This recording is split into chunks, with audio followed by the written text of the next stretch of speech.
It's time for Around the Ozarks News, brought to you by the Springfield Greene County Park Board, Thompson Sales, Kitchenland USA, and Smouse Foundation Repair and Waterproofing. Here are your hosts, Ethan and Sarah Foreheads. Hello, it is Grace and Blasky this morning. Ethan and Sarah are actually taking a well-deserved family vacation this week. So you have Blasky and I this morning. So thank you, Blasky, for filling in. Yeah, no problem. I'm up bright and early. Let's do this. All right. Some crazy things have happened downtown over the weekend. So the first one, 2 people were shot early Sunday morning in downtown Springfield, and police are still looking for a suspect as of last time we checked. It happened around 12:15 a.m. near South Patton Avenue and West Walnut Street. Officers nearby heard gunfire and rushed to the scene. They found a woman in a parking lot with gunshot wounds, and she was taken to the hospital with non-life-threatening injuries. A short time later, a man showed up to the hospital also with gunshot wounds that weren't life-threatening either. At the last time we checked, no arrests were made. Police are still investigating what led to the shooting. So if you have any information, call the Springfield Police Department or Crime Stoppers at 417-869-TIPS. Well, I wish it stopped there, but speaking of downtown, a police chase ended in a fiery crash on the square in downtown Springfield early Saturday morning. Now, right around 4:30 a.m., a car being chased by the Greene County deputies went airborne and crashed into the square, damaging the curb and several trees. Now, the vehicle did catch fire after the crash, but deputies were able to put it out with a fire extinguisher. Now, the chase started near Campbell and Battlefield, where the car fled from the Springfield police before deputies did join in. Now, the driver was taken into custody and was also brought to the hospital for evaluation. Again, I don't know if it was a full moon outside this weekend, but everybody apparently just got a little wild. A bad weekend to be downtown, so hopefully everyone else stayed safe there. Scammers are getting creative in Greene County. Residents are being targeted by everything from fake jury duty calls to suspicious front porch flyers. Authorities say that there's been a spike in scam calls and text, some even using spoofed phone numbers to appear as though they are from official agencies. Victims are being told they missed jury duty, or they have a warrant, or they're pressured to pay over the phone for one of those things. Something law enforcement will never ask you to do. So if you get a call from an official, they will never ask you for your Venmo or anything like that. So make sure you are aware of that.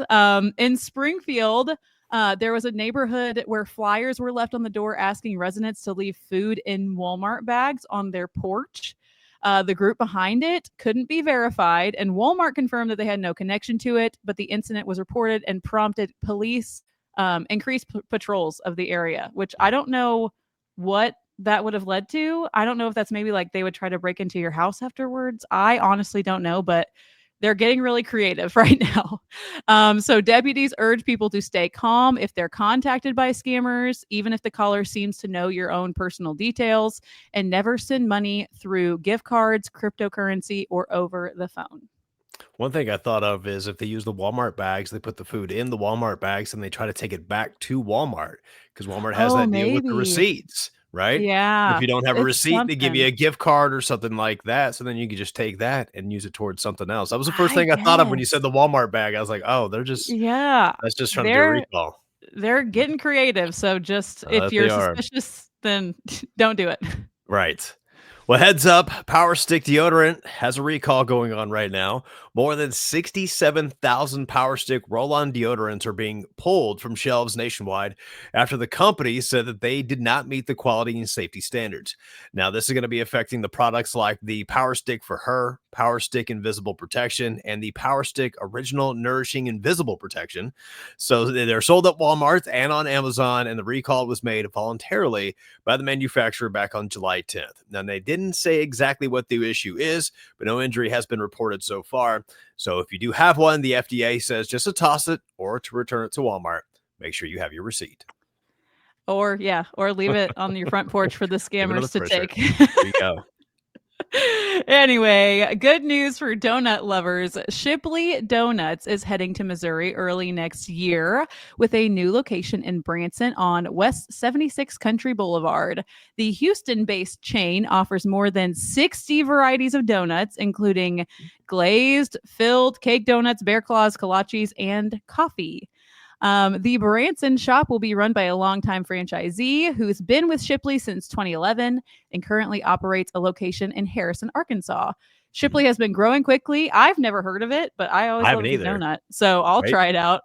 They've recently opened spots in North Carolina, Virginia, New Mexico. They're all over the place, but they've had their eye on Springfield since at least 2023 as part of their expanding into the Midwest. They're also actively looking for new franchisees to open more stores across Missouri, including Kansas City, St. Louis, Springfield, and Columbia. So if someone wants to open one in Springfield, give them a call because they're looking for somebody to do that.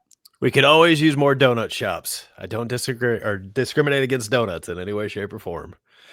Yes. All right, well, there's some new resources in the Ozark for those struggling to afford mental health care. The Hope Counseling Center in Branson has launched a new program called Bridge to Hope, aimed at removing financial barriers to counseling services.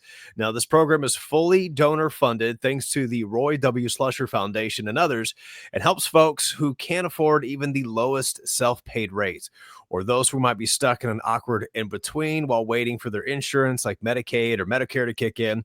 Now, the executive director, Kyle David, said that the mental health care shouldn't be just a privilege, but that this program is designed to make sure that no one is left behind just because of the cost. Now, the mental health continues to be one of the biggest concerns in Taney and Stone counties, and Bridge to Hope is all about meeting people where they are and offering support when it's needed the most. You want to learn a little bit more or to apply for help for yourself, you can go ahead on over to hopecounselingmo.org. All right. And the Ozark Empire Fair is back July 24th through August 2nd. And this year is the 89th annual. So it's bigger than ever. Right? The thrilling rides, live music, funnel cakes, pig races. There's something for everyone. And I'm going to list off all the things that are free with admission. Okay. There's the Butterfly Kingdom, Jurassic Bark, One Wheel Wonder, pig races, petting zoo, live music nightly on the DeLong Music Stage, life and arts exhibits. There's a Lego zone and 65 plus vendor booths inside of the E-Plex with air conditioning, might I add, because it's going to be a hot one for this fair. Oh, and big nights. Oh, yeah, it will be. Big nights at the KY3 Grandstand. Those tickets are sold separately, but some of those acts will be Berlin, Matthew West. There's monster trucks, the Night of Destruction, the Demolition Derby, bullfighting, and more. And they're going to have new food there, Nashville hot chicken, spicy cheese curds, boba drinks, donuts, more donuts, because we love donuts. We're just talking about that. And fruit kebabs dipped in Dubai chocolate. So that sounds really good. They are also trying out a new thing this year. They are going to do a Friday night fireworks on July 25th and August 1st, 30 minutes after the grandstand show, weather permitting. And they're also going to do a drone light show July 30th at 9 p.m. with 250 drones presented by Maverick. And it's going to be on free admission day, courtesy of Brad Bradshaw.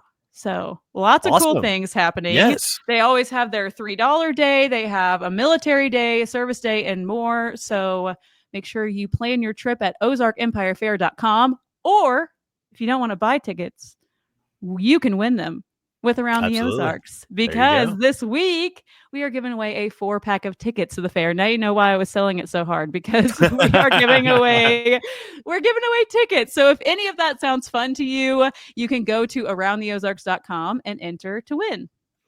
All right.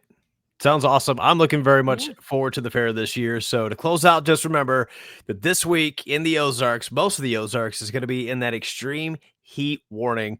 Going to see temperatures well into the 90s, but that heat index is going to read anywhere between 100 and 110 all week long. So be sure to tune in to Wake Up Weather with Abby Dyer. And after this, for all the details on how to stay cool this week. Again, going to be a rough one. Do your best to try to stay cool. Yes, if you're listening to the audio version, Abby will play right after this. Otherwise, she's already live on Facebook as well, so make sure you check her out. And that is it for this Monday. So thank you guys for bearing with us. I know we're not as pretty as Ethan and Sarah, but we try to fill in as best we can. We do what we can. We do what we can. We do what we can. All right. We will see you guys tomorrow. See ya.